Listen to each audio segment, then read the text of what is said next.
I evo ga, 8. april je. Obično ja sejem oko 10. aprila. Međutim, evo sad ove godine tek sad pripremam zemlju pred setvu.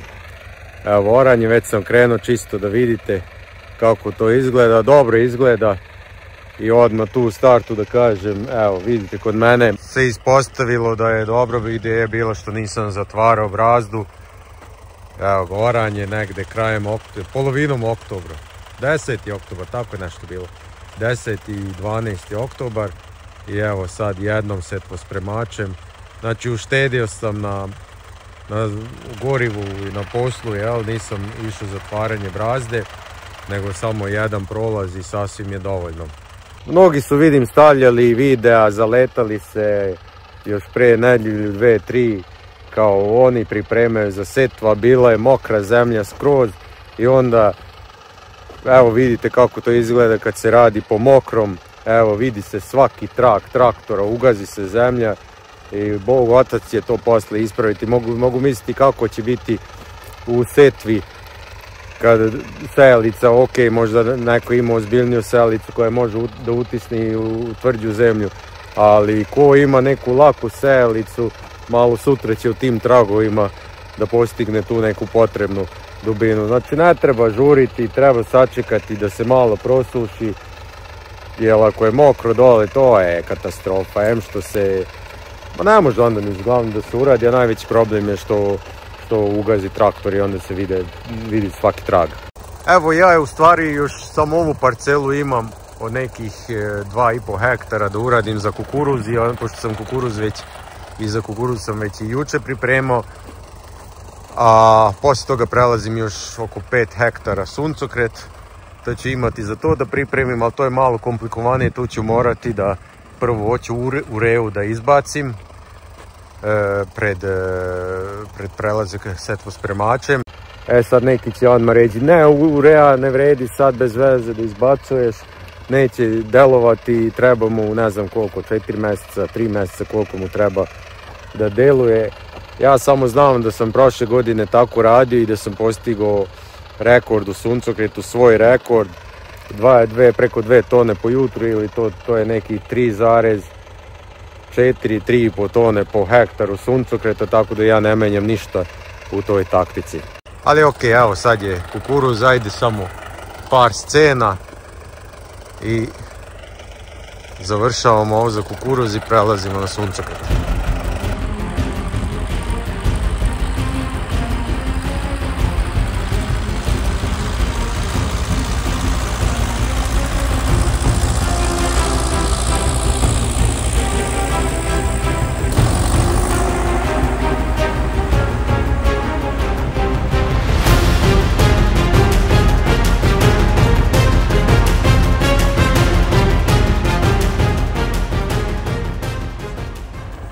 Evo ga, ovako to otprilike izgleda. Znači, ne znam kako se vidi, ali ne vidi se apsolutno kuda sam prolazio. Evo, možda tu gdje je udubljenje, evo gledajte, znači skroz duboko može da uđe noga, znači sejalice će moći lepo da poseje. Nije jako dubok trag točkova, taman, tako da ovo ide, nećemo ništa da diramo, idemo dalje.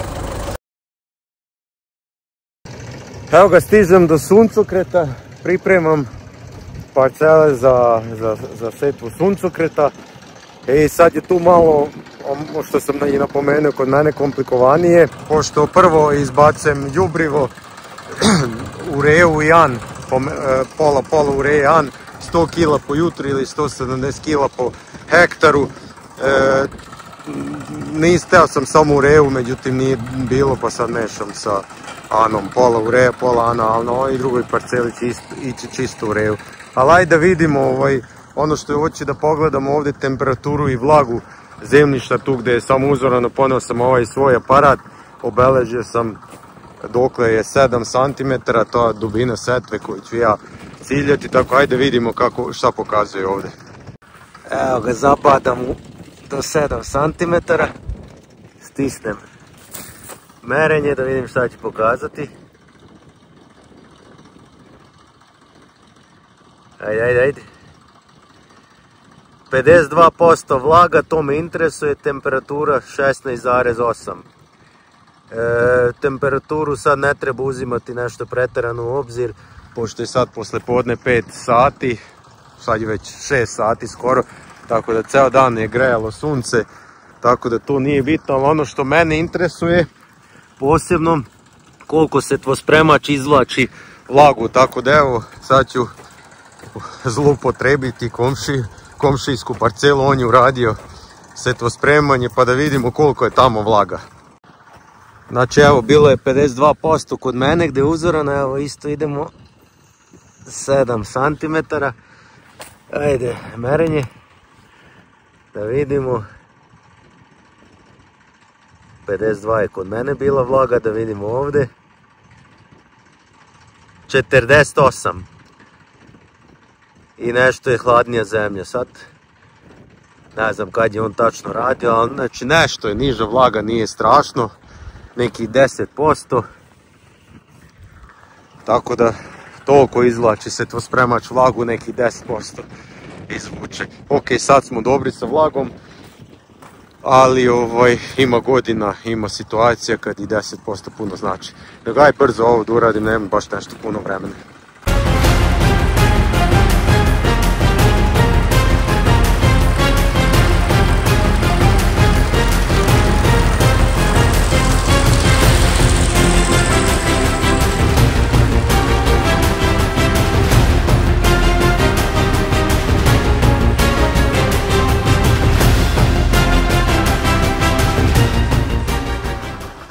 Evo ga, ovo je gotovo, ono je bila prva parcela gdje sam počeo, ovo je druga, ovo je ono što sam morao pre 10-ak dana, tako nešto. Imao sam tu probleme, mi je duvo vetar jako u bočno i sve mi nosio, vidjeli ste kako vetar duvo, onako, kako je duvo, nosio mi u jednu stranu, a druga je, evo, malo mi se zapušila rupa, zapušila se i nije baš, vidim ja stavim na trojku i još uvijek mi ostaje, šta je ovo, rekao. Malo sutra ja sam stavio na trojku, ali to nije bila trojka. Ništa, to je to, nema tu sad ništa dalje zanimljivo, idemo na pripremu. Nema tu sad ništa zanimljivo da pokažem nadalje što se tiče pripreme. Jedino što hoću da vam pokažem, to je ova parcela što sam sad u aprilu orao. Tu sam bacio, jel tako, kako se zove, veštačku đubrivu ureju, pa onda i treći put sam prešao, 2 puta sam prešao posle oranja, evo treći put posle veštačkog đubriva sam prešao još jednom setvospremačem. Ovdje hoću da vidim kakva je vlaga i da li ulazi ovi 6 cm u zemlju, pošto mi deluje da je jako tvrdo ovdje. Ajde samo da vidimo, da upalim. Dobro. Ajde vidimo, ulazi 6 cm. Oho, dobro je. Bez problema, ajde vidimo kolika je vlaga. Ajmo. 40%. 40%.